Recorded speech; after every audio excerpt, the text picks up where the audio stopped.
We do remember this weekend celebrating our freedom.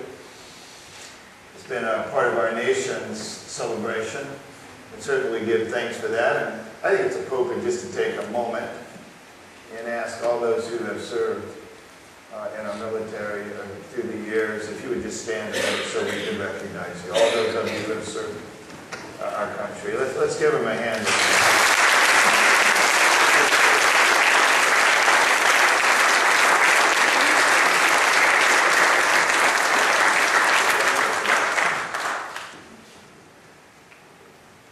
Freedom is something we cherish, isn't it? It's a great privilege for us to be able to worship here, not have to be afraid. Last November I was in Guatemala, and there the Christians are persecuted. And we were in the middle of a service one evening, and we were dedicating a new church. And many of the Christians, there was only 2 families in the church, and they were baptizing the third that night, but the whole building was packed. We were dedicating a new building because the villagers had burned down the last one. And even while we were meeting, and the place was packed because Christians from other churches walked 2.5 hours through the mountains in the dark. They were going to be going home in the dark in order to be there and support the other believers. And we were right in the middle of the service. In fact, I was preaching. And another fellow was the missionary standing beside me translating what I was saying into Spanish. And then the local pastor was standing next to him translating from Spanish into the Indian tongue. These were Mayan Indians. And so we were all, it's a hard way to preach. I'll tell you. You have to pause, and it's hard to keep your train of thought, but you have to stop while it's getting translated down. Because the men can all speak Spanish, but the women don't. Most of the women, only a few women could speak Spanish. Most of them just speak the Indian tongue. And the missionary didn't know the Indian tongue. And so he could only go from English to Spanish, and Brother Marcos didn't know English, so he could only go from Spanish to the Indian tongue. So we kind of had a line going there. But we were right in the middle of the service, and we had a generator outside because there's no electric or running water where these Indians live way up in the mountains. And we had a generator that had our lights on for us so that we could say, and while we were having our service, someone from the village came and unhooked our generator. So all of a sudden we were plunged in the dark, and our sound systems went off, and they had to go out and hook it all back up again. It's a privilege for us to be able to come in here, and no one's going to turn the lights out on us. Now, if they don't like what I'm saying, they can cut the sound on me. So I've got my eye on them, but at least we enjoy freedom, don't we? Something to be thankful for, that we're free. And we've just celebrated that this weekend. But you know, there's other kinds of bondage besides just physical bondage. Alexander Solzhenitsyn, who wrote several big books and came and gave the great speech at Harvard University, was in prison for years in the gulags there in the Soviet Union in Siberia. And Solzhenitsyn said that, writes in one of his books, that he came to the conclusion while he was in that little cell, imprisoned as a political prisoner there in the Soviet Union, that if he couldn't be free there, he would never be free anywhere. Because there are things deep inside of us that bind us and hold us.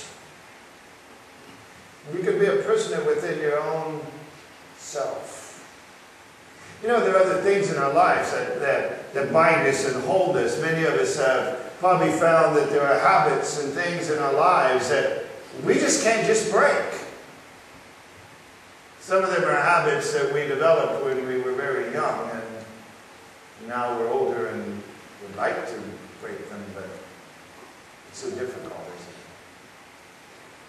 Most of us have tried things. You know, last night I made a mistake, Rick. You were there. You were a witness to it. I I said that my wife and I had decided we were going to try to lose some weight before we got here. My wife informed me that I wasn't to include her name in that. So this morning, let me say, I was trying to lose some weight before I came here. And that's not an easy thing to do. There are things that just bind us, aren't there? That we have such a difficult time with. And you know, maybe a friend could come to me and say, Pastor, you know, Ed, you know, you need to lose some weight. And I've got this diet, and it just changed my life. Here's this book, changed my life.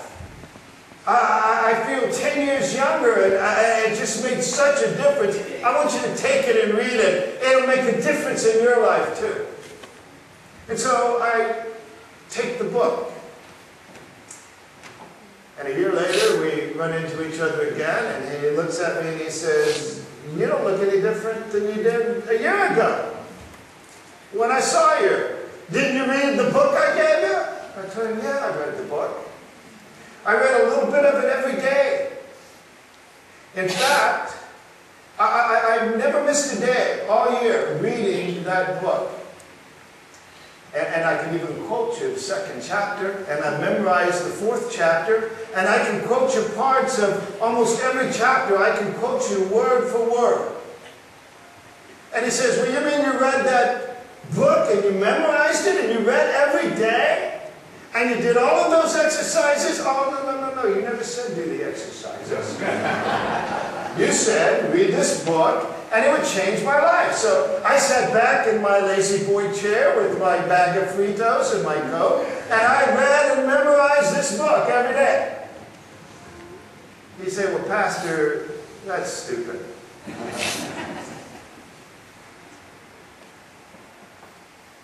I know people who say, I read my Bible every day. There's not a day goes by I don't have my devotions and read my Bible, and you know, I can memorize this verse and that verse, and I've been memorizing this chapter, and I go to Bible study and we sit down and we read this together. Well, you know, even the Bible can't change your life if you don't do the exercises. Amen? Just reading the Bible isn't going to make a difference in your life. It's reading the Bible and taking it apart, putting it into practice, that has the power to change our lives and to make us new and to break those things that bind us in our lives.